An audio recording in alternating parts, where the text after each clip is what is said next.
Hello. Woo. Sometimes the best trips start with barely a plan. Just gear, a map, and a sense that somewhere out there, something unknown is waiting. This is a story about climbing, wandering, and the beautiful mess of chasing freedom one crag at a time.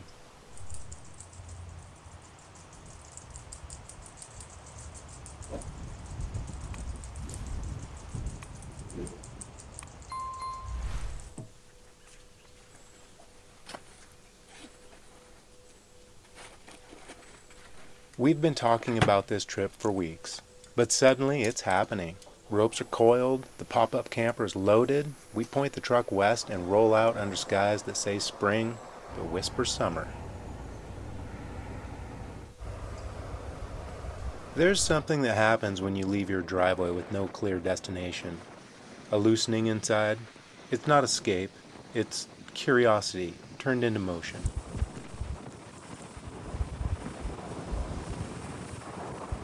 The Pacific greets us with a curtain of fog and wind.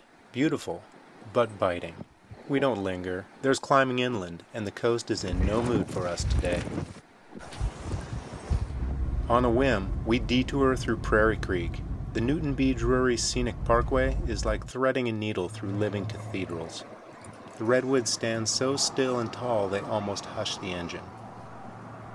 We don't hike this time, but promise ourselves, next time, these trees will still be here. It's still the first day when we find it, Land of the Lost. A strange name, but somehow perfect. Hidden in the Horse Mountain Botanical Area, it's a patch of rock surrounded by forest and silence. Out here, the noise falls away. The mind stops clinging to headlines and deadlines and begins to listen to the older rhythms. In the hush between bird calls, you can feel it. The invisible threads tying everything together. The soil feeds the roots feed the leaves feed the air we breathe. It's all connected, and so are we. The forest doesn't hurry, yet nothing is left undone. It teaches us that life isn't a race, and that enough is far less than we think. Here, change is constant. Petals fall, streams shift course, trees stand for centuries, then give themselves to the moss. Nothing stays, and yet nothing is truly lost. Here and there we see the remnants of an old copper mine. Hello. Hello. Hello. Woo. Woo.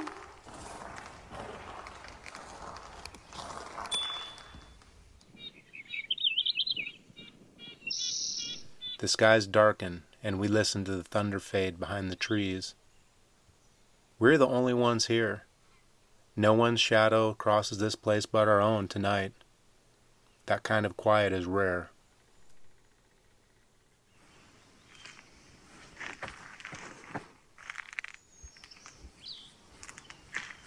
Morning breaks hot.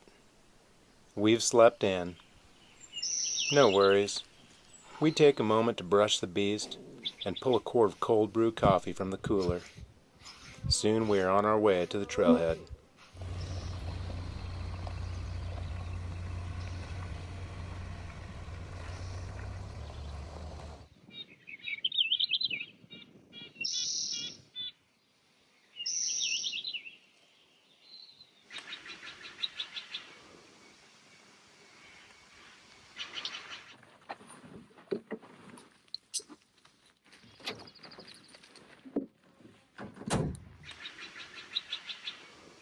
The short hike to the crag is beautiful, mostly shady, passing through cedar, fir, and pine, and crossing a small creek.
climbing.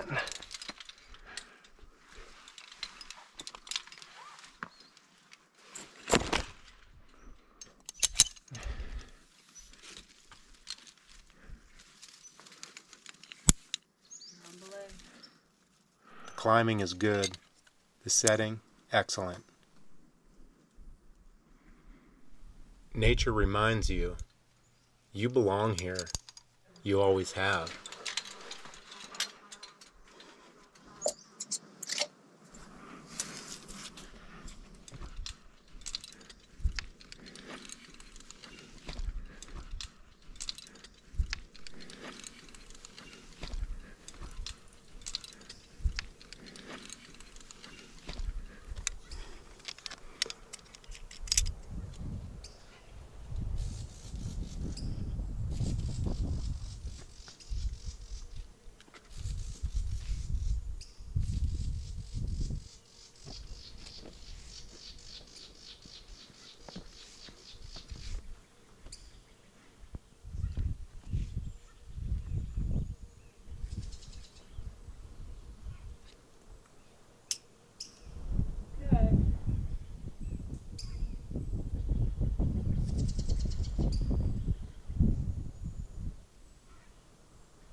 Ooh, yeah, use your foot. There you go.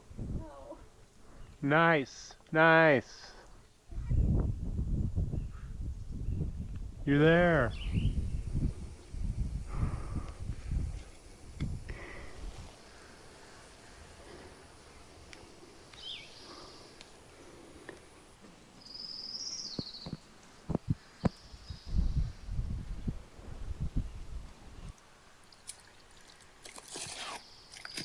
Okay, let's go.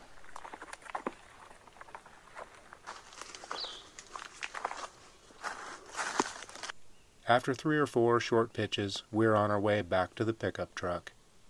We decide to move again, chasing something cooler, greener. This is not the well-known Lover's Leap. This is off the beaten path. In 1.5 miles, turn left. We're not sure of the route. The road narrows, the air changes. Near sunset, we reach our next stop, Lover's Leap.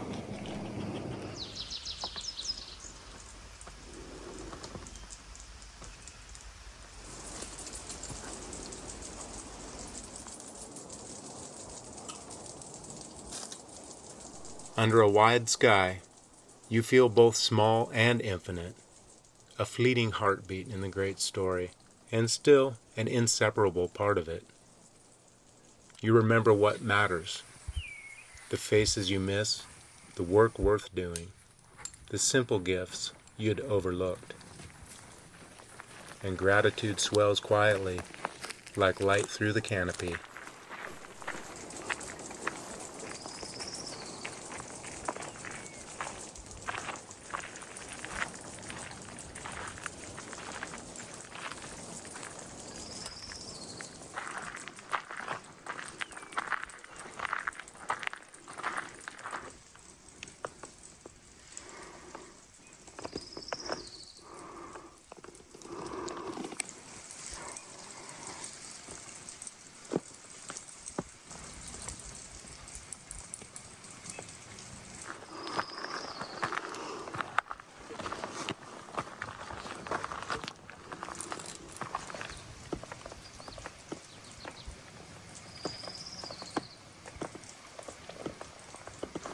Can you tell me how to get to Sesame Street? Sesame Street.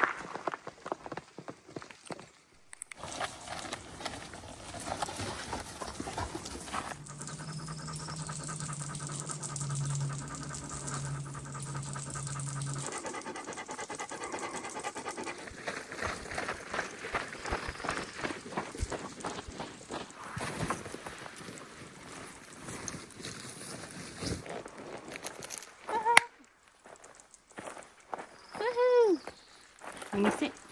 Shake. Yeah. We have the cliffs to ourselves the first day, a rarity these days, now 2 in a row. Every echo, every flake feels personal.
Something calls you here, though it has no voice.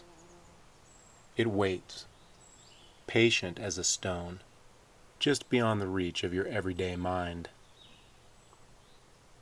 The air is different, older, wilder.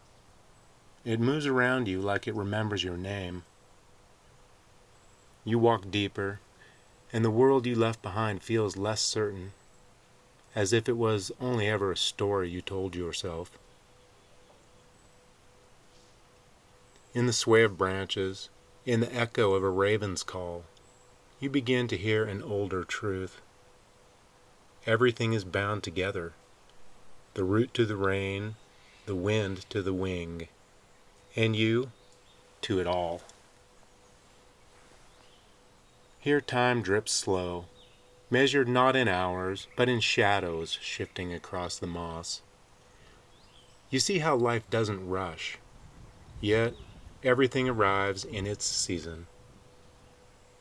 The forest does not promise answers, it offers something rarer, the space to remember what you already knew. You are small, yes, but you are a part of something vast and alive. And it has been waiting for you all along. It's okay. Come on. Yeah, over here. Renee, come here. Come here. Okay.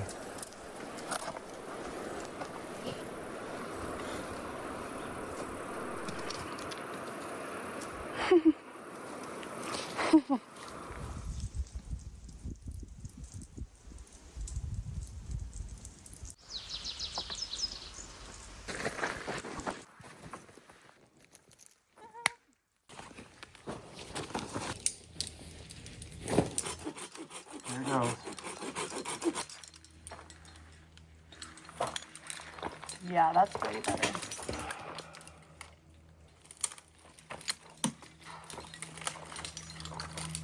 Smells good. Oh yeah, it's mahogany. Yeah.